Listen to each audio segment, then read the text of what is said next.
Hello students, today we are going to learn about past perfect tense. चला तर आज आपण पूर्ण भूतकाळ याविषयी माहिती जाणून घेऊया. What is past perfect tense? The past perfect tense describes an action completed before a certain moment in the past. म्हणजेच काय?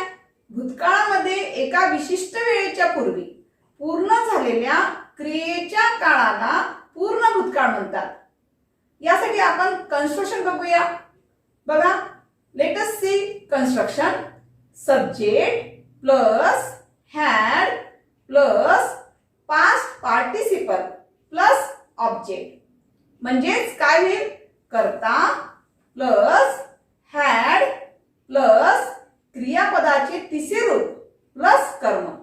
या कन्स्ट्रक्शनचा वापर आपल्याला वाक्य बनवताना करायचा असतो. Let us see some examples. Number 1, मी काढलेले होते. या वाक्यामध्ये तुम्हाला कोणती गोष्ट दिसत नाहीये? ऑब्जेक्ट नाही आहे. कशावर लक्षात आलं? काय काढलेलं होतं असं दिसतंय का? नाही. म्हणजे याचं फक्त उत्तर बनवताना कसं होईल? I had drawn. तर दिलेल्या वाक्यामध्ये जो आय आलेला आहे, हा आय काय आहे? सब्जेक्ट आहे. आणि कोणत्याही सब्जेक्ट समोर या टेन्स मध्ये हॅडच घ्यायचा असतो. इवन तो सिंग्युलर असू द्या किंवा प्लुरल सब्जेक्ट असू द्या. जसं की I, we, they, you, he, she, it, singular and plural. कोणताही सब्जेक्ट आलेला असेल तरीही त्याच्यासमोर तुम्हाला काय घ्यायचं आहे? हॅडच घ्यायचं आहे. आणि त्यानंतर क्रियापदाचं तिसरं रूप घ्यायचं आहे. म्हणून या वाक्यामध्ये आपण काय घेतलेलं आहे? तिसरं रूप ड्रॉन घेतलेलं आहे.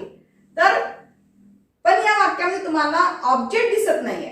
कोणतं ऑब्जेक्ट दिसतंय का? नाहीये. तर त्यामुळे ते वाक्य आपल्याला कसं वाटते आहे? फक्त अर्धवट असं दिसत आहे. म्हणजे ऑब्जेक्ट शिवाय वाक्य पूर्ण होईल का? नाही. तर त्यासाठी आपण सेकंड सेंटेन्स बघूया. कसं घेतलेलं आहे बघा. मी चित्र काढलेलं होते.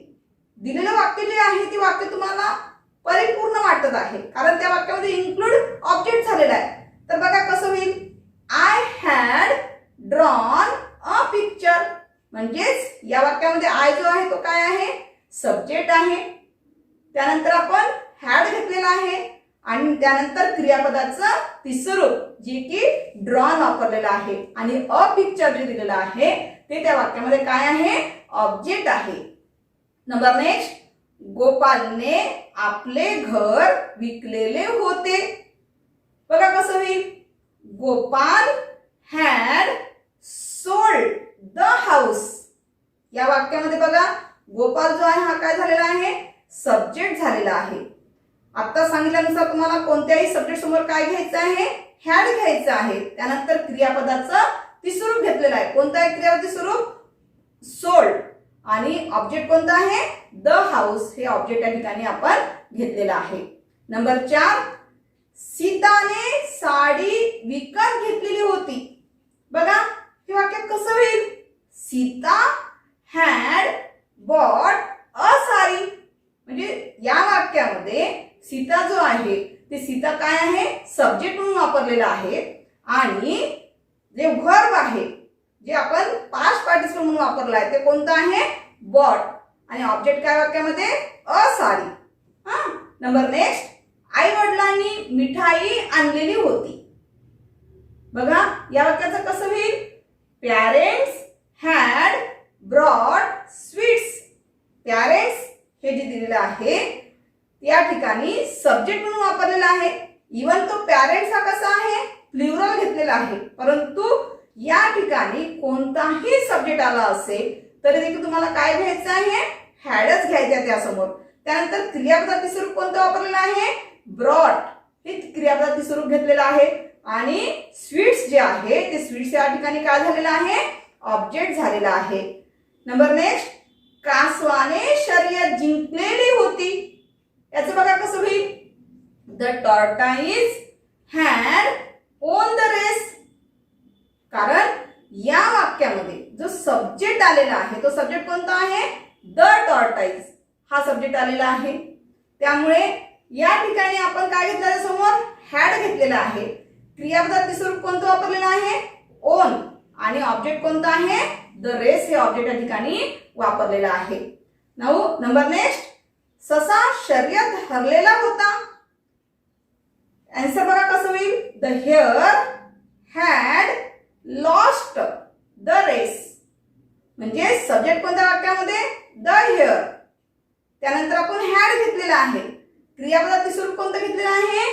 लॉस्ट हे ती स्वरूप घेतलेलं आहे. ऑब्जेक्ट कोणत्या वाक्यामध्ये? द रेस हे ऑब्जेक्ट घेतलेलं आहे. नंबर नेक्स्ट, मी पत्र लिहिले होते. कसं होईल? I had written a letter. दिलेल्या वाक्यामध्ये जो सब्जेक्ट आहे तो सब्जेक्ट कोणता आहे? आय. त्यानंतर क्रियापदार्थी स्वरूप कोणतं घेतलेलं आहे? रिटन. आणि ऑब्जेक्ट जे आहे ते ऑब्जेक्ट अ लेटर या ठिकाणी घेतलेलं आहे. नंबर नेक्स्ट, त्याने आंबा खाल्लेला होता. त्याचं कसं होईल बघा? He had eaten a mango. म्हणजे या वाक्यामध्ये सब्जेक्ट कोणता आलेला आहे? ही. त्यानंतर आपण हॅड घेतलेला आहे. क्रियापदार्थी स्वरूप कोणतं घेतलेलं आहे? इटन. आणि ऑब्जेक्ट कोणतं वापरलं वाक्यामध्ये?